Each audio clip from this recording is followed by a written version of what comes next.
وزیر اعظم میاں محمد شہباز شریف 2 روزہ دورے پر ترکی روانہ۔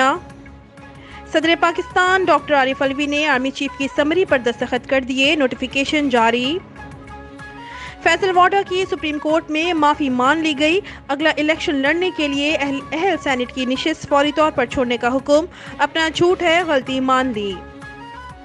پاکستان تحریک انصاف کے لانگ مارچ سٹیج کی مری روڈ پر تیاریاں شروع، دوسرے صوبوں سے قافلے آنے کا آغاز ہو گیا۔